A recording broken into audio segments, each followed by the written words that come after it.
And in another court action overnight, a federal judge temporarily stopped Elon Musk and DOGE's access to the Treasury Department's payment systems after 19 states filed a lawsuit against the president over DOGE's access to those very systems. Here with us now is Republican Congressman from North Carolina, Mark Harris. Congressman, good morning. Thank you for joining us. Good morning. Thank you for having me. Of course. So the judge ordered anyone who has had access since inauguration to destroy any and all records they have. We know the Attorney General claimed that when Trump gave to DOGE access to Treasury systems, it violated federal law. Congressman, you sit on the House Judiciary Committee. What is your reaction to the judge's order overnight?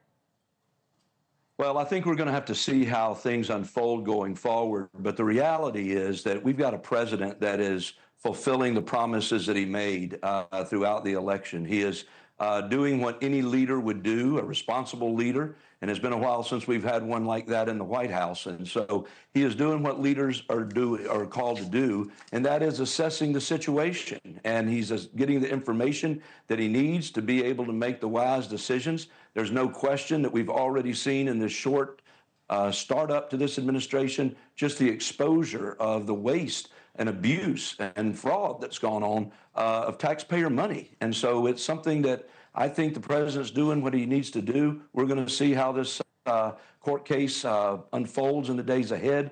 But we're very excited, and I think the American people are behind and pleased with what we're seeing so far in this administration's work.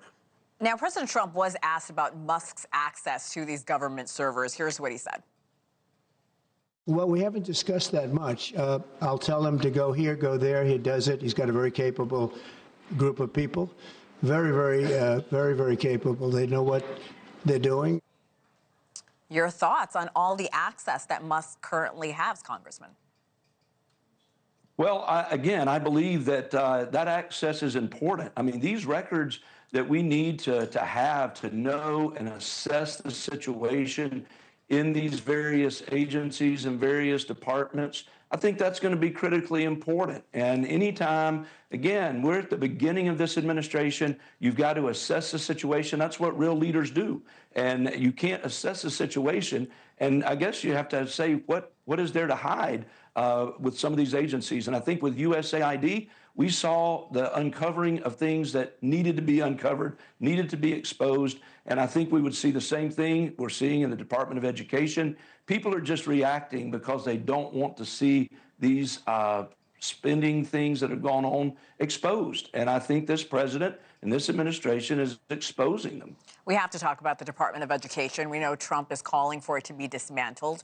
You sit on the Education and Workforce Committee, sir. How will Congress work with the president on this? Oh, I think the Congress is very interested in hearing. This is something that's long overdue in getting education back to the states and to the local communities.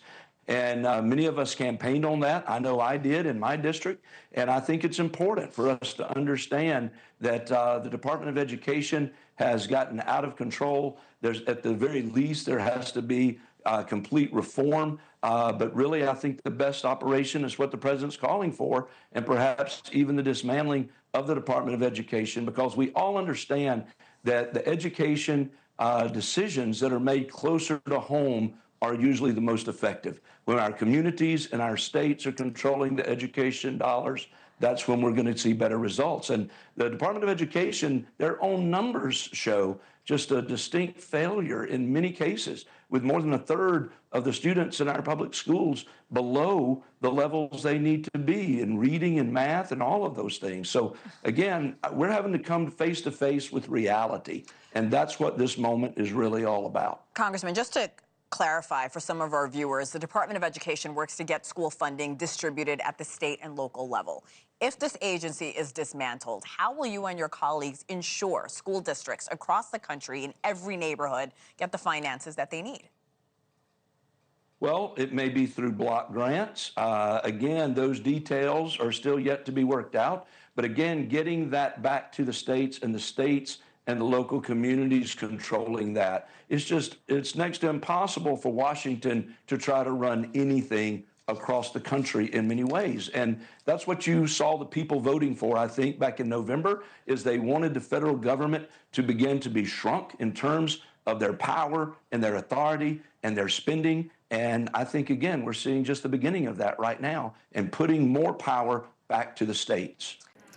Thanks for watching. Go to joinnn.com to find NewsNation on your television provider. And don't forget to click the red subscribe button below to get more of NewsNation's fact-driven, unbiased coverage.